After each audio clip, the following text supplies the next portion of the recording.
wabarakatuh.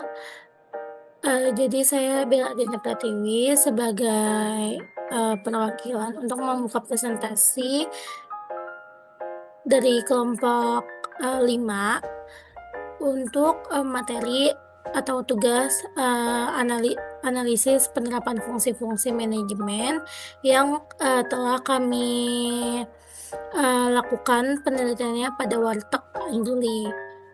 Untuk anggota kami, mohon maaf agak lama kok ya. Nah, untuk kelompok 5 ini terdiri atas 8 orang. Ya, pertama ada saya sendiri, kedua ada Deriva Iren, lalu ada Muhammad Latif Kamal, Raisa, Rasya, Ratu Intan, Rizkia, dan Sekar Ayu. Untuk pembahasan pertama di sini akan dijelaskan oleh teman saya yaitu Rizkia.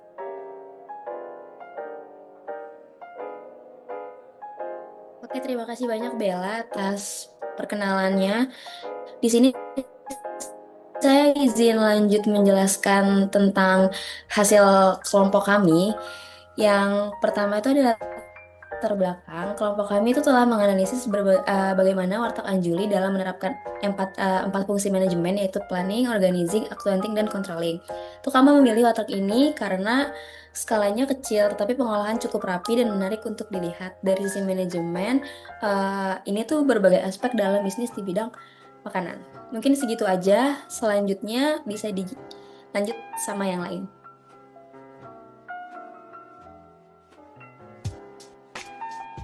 Oke, jadi profil singkat dari Warteg Anjuli Warteg ini tuh berdiri sejak tahun 2022. Dia berlokasi di Jalan Palakalih, Kukusan, Depok. Nah, Warteg Anjuli ini dikelola oleh Ibu Purwati dan keluarganya, dan tempat ini tuh terkenal dengan makanan rumahan yang enak dan harganya juga sangat terjangkau. Karena lokasinya dekat dengan kampus, Warteg ini juga jadi tempat favorit mahasiswa untuk makan siang atau sekedar nongkrong sebentar. Nah, dari hasil observasi dan wawancara singkat kami dengan salah satu pegawainya, kami mengetahui bahwa Warteg Anjuli ini dikelola secara kekeluargaan. Nah, meskipun sederhana, pengelolaan cukup rapi dan teratur sehingga menarik banyak pelanggan untuk datang kembali berkunjung ke Warteg Anjuli itu. Next.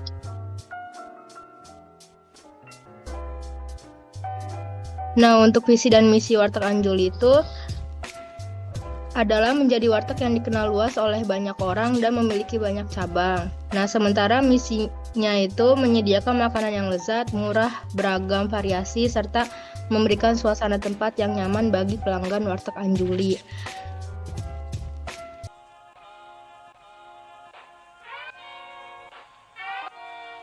Silahkan dilanjut sama yang lain. Oke, ini kita masuk di materi planning.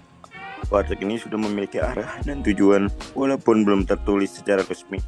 Rencana mereka cukup jelas. Pengelola Warteg Anjuli ingin membuka cabang baru, merenovasi tempat, dan memastikan masakan selalu habis setiap harinya. Dari hasil wawancara kelompok kami, pemilik warteg juga memiliki keinginan agar usahanya terus berkembang tanpa meninggalkan ciri khas sederhana dan kekeluargaan yang sudah melekat pada Warteg Anjuli. Next.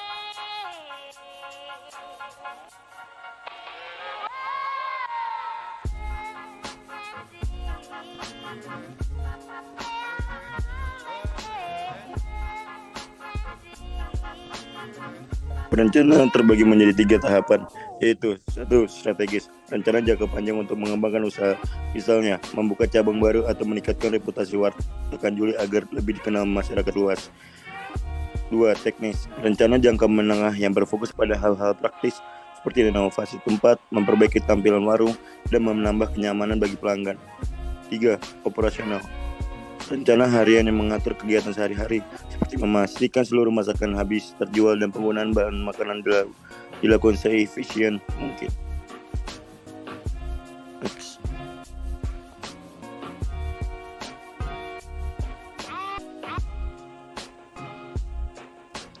Baik, di sini saya ingin menjelaskan apa itu organizing. Warteg Anjuli menggunakan struktur organisasi yang masih sederhana, di mana pemilik langsung memantau semua kegiatan tanpa adanya tingkatan jabatan. Pembagian tugas sebenarnya sudah ada, hanya saja masih dijalankan secara sederhana dan belum dibuat dalam bentuk catatan. Menurut hasil pengamatan kelompok kami, sistem ini membuat kerja harian menjadi lebih cepat dan efisien karena komunikasi antara pekerja berjalan langsung tanpa perantara. Next.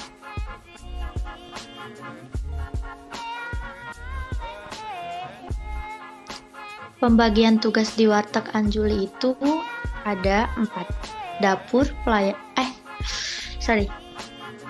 Pembagian warteg di Anjuli itu ada 3.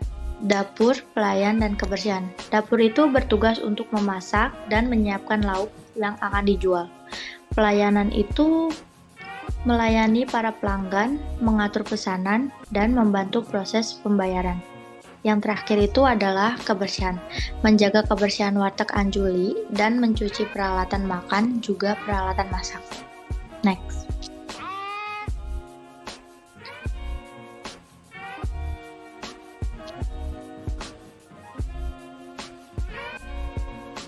Kelebihan di Warteg Anjuli itu berkoordinasi antara pekerja berjalan dengan cepat karena semua pegawai langsung berkomunikasi tanpa adanya perantara. Setiap pekerja saling membantu apabila warteg sedang ramai pembeli atau ada yang sibuk di dapur. Suasana kerja terasa akrab dan kekeluargaan, menjadi semua dapat bekerja dengan nyaman. Next, makasih.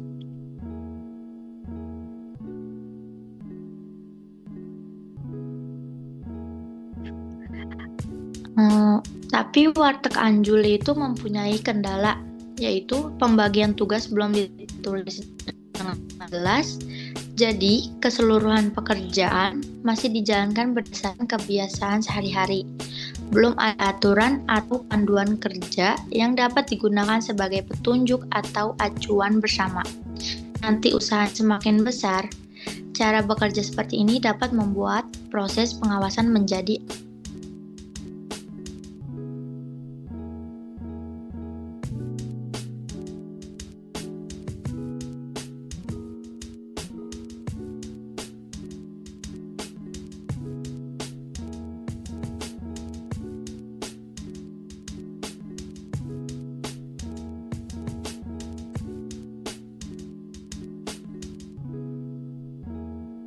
Oke, selanjutnya untuk X-rating, izinkan saya untuk menjelaskan.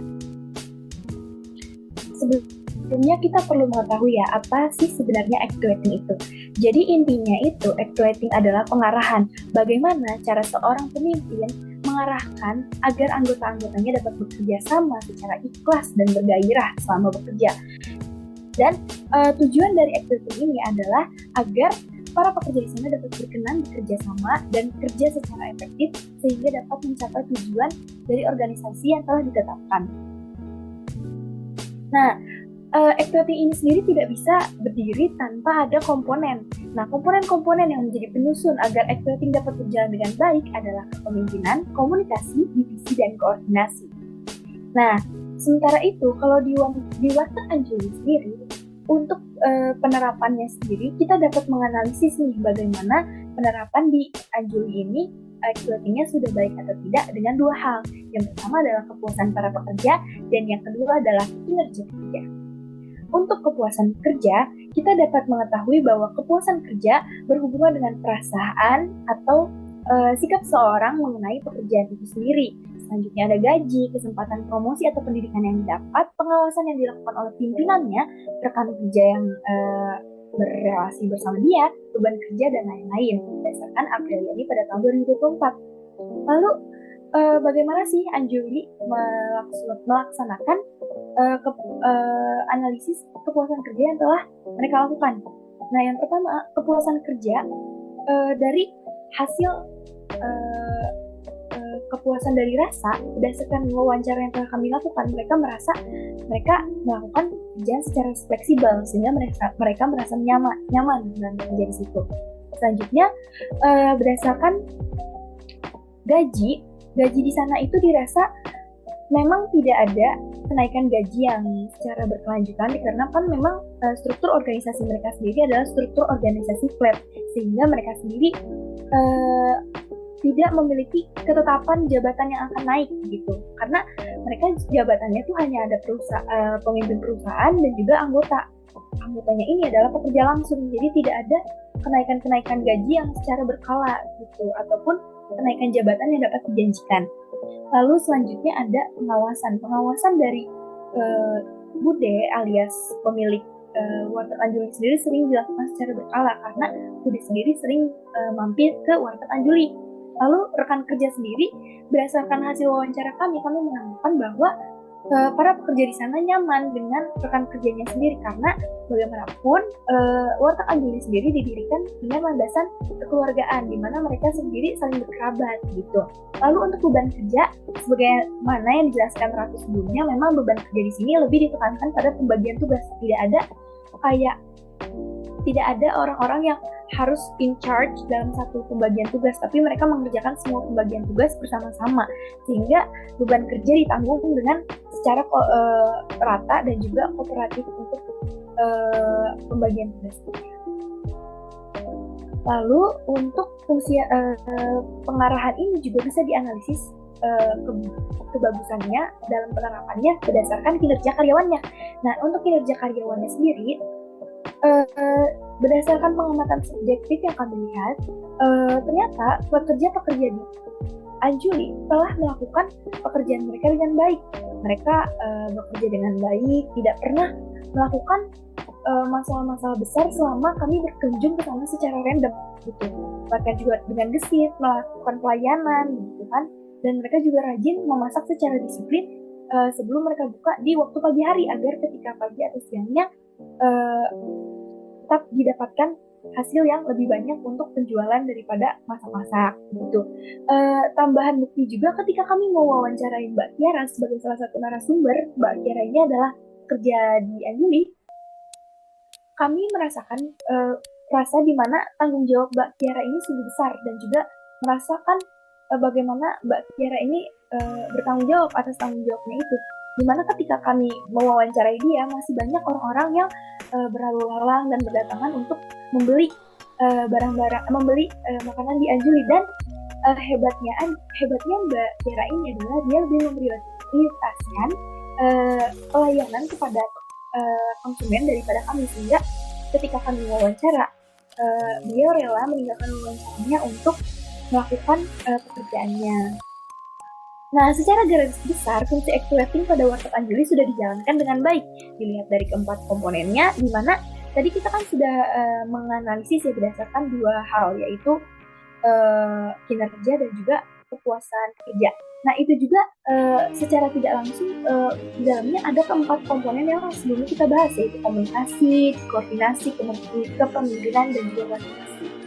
Saya kayak gaya kepemimpinan budaya yang terbuka dan fleksibel, koordinasi antar pekerja dan pimpinan yang mudah, tanpa birokrasi yang sulit, motivasi sederhana dari budaya, dan komunikasi yang jelas. Selanjutnya, di slide selanjutnya, kita bisa mengetahui mengenai kelemahan.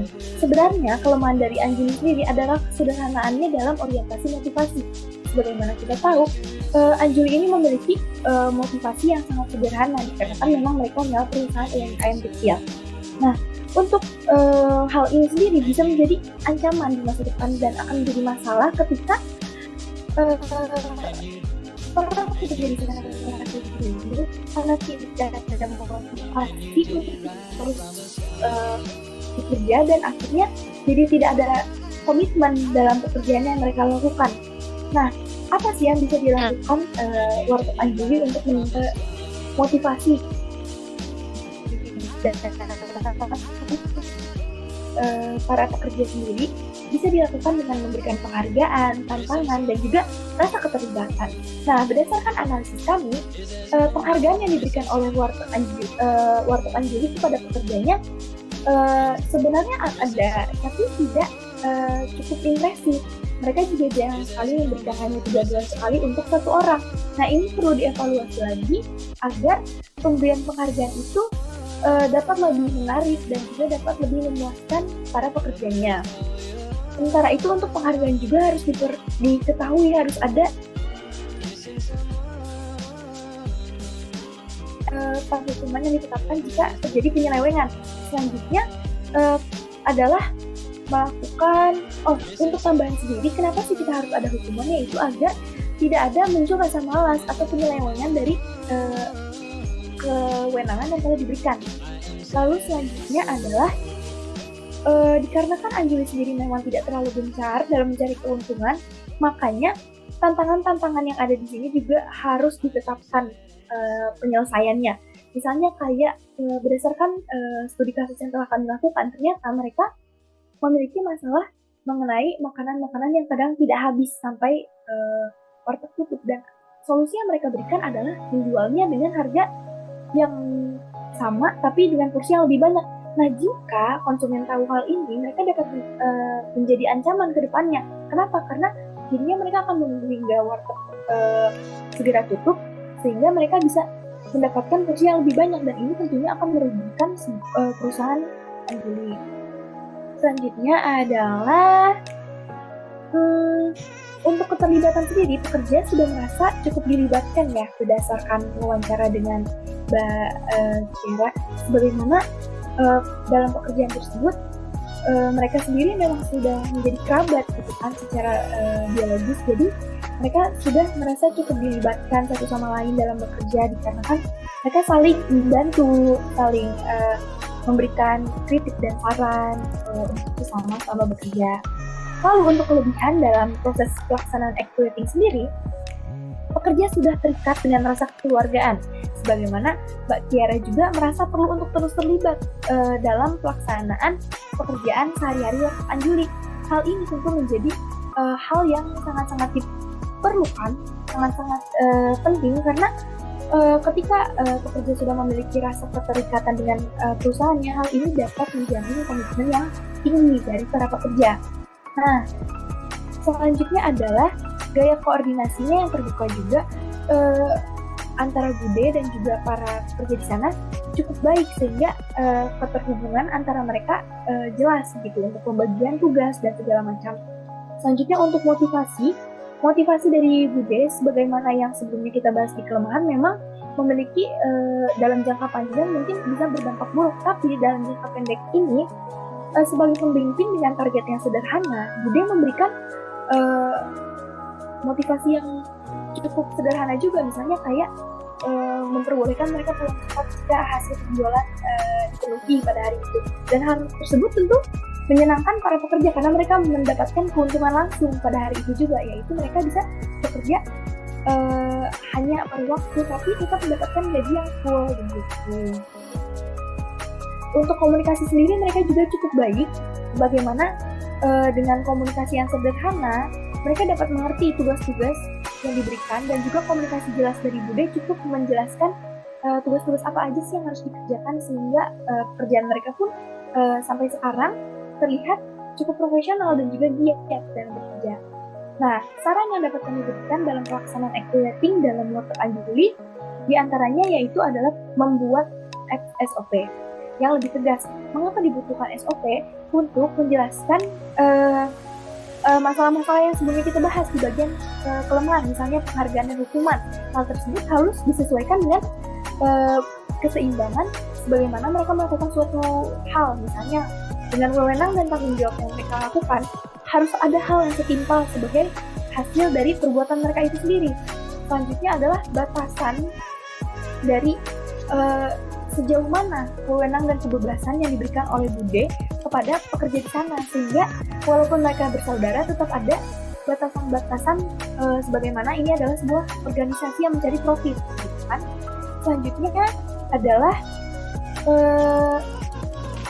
pimpinan warteg Anjali harus memiliki pemberian motivasi yang lebih baik lagi, yang lebih kecil, lebih menarik, sehingga pekerja-pekerja sana tidak merasa bosan, begitu kan. Bagaimana caranya? Misalnya dengan memberikan penghargaan secara tim maupun individual, dengan hukuman yang setimpal juga jika mereka melakukan kesalahan, serta memberikan tantangan baru bagi pekerja untuk berinovasi agar tidak jenuh, agar mereka Sebagaimana wawancara dengan Mbak Kiara, memang ada mereka melakukan inovasi dalam perbumbuan, tapi mungkin di sini lebih ditekankan pada produk agar mereka memiliki rasa-rasa tantangan untuk mencoba hal baru, begitu. Dan ini juga dapat berdampak pada rasa perasaan senang, tertarik, dan juga keinginan memperoleh keuntungan yang lebih, begitu. Dan selanjutnya mungkin yang terakhir adalah tambahan dalam pelaksanaan motivasi, Warteg Anjuli juga harus menekankan mereka tidak boleh terlalu banyak merasa rela terhadap kerugian mereka. Mereka harus bisa lebih dalam memotivasi karyawannya untuk menghindari kerugian-kerugian yang dialami ke depannya. Dan untuk rasa keterlibatan, uji coba hal baru yang tadi kita bahas di bagian tantangan, itu juga dapat menjadi peningkat rasa keterlibatan di antara pekerja. Sekian dari Equate.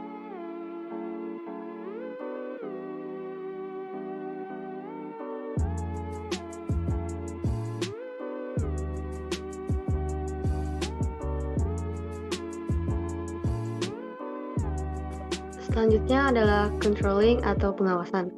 Dari hasil wawancara kami, Warteg Anjuli tidak melakukan pemantauan secara formal terhadap untung dan rugi. Mereka tidak mematok target keuntungan atau kerugian secara rinci karena apabila terjadi kerugian di luar perkiraan, hal itu dianggap sebagai bentuk amal. Namun, dalam memantau jalannya usaha, Warteg Anjuli tetap memerhatikan kualitas makanan yang dijual agar selalu enak, bersih, dan terjangkau.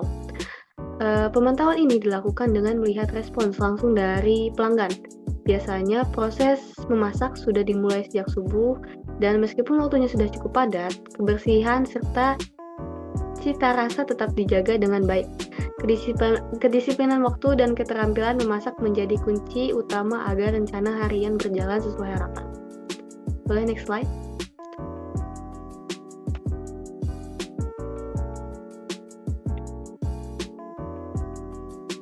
Oke, indikator sederhana yang digunakan untuk menilai keberhasilan Warteg Anjuli adalah jumlah makanan yang dijual setiap hari. Jika semua makanan habis terjual dan pelanggan merasa puas dengan rasa serta pelayanan yang diberikan, maka hal itu sudah dianggap sebagai tanda keberhasilan usaha. Boleh selanjutnya?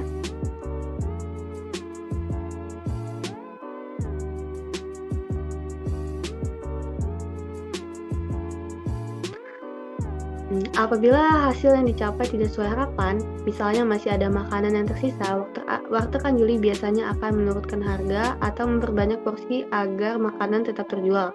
Cara ini dilakukan untuk meminimalkan kerugian dan menghindari pemborosan makanan atau food waste.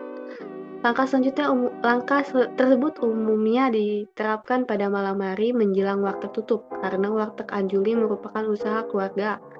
Mereka tidak memiliki langkah evaluasi yang kaku, di mana semua tanggung jawab dan risiko ditanggung bersama dengan semangat kekeluargaan. Terima kasih.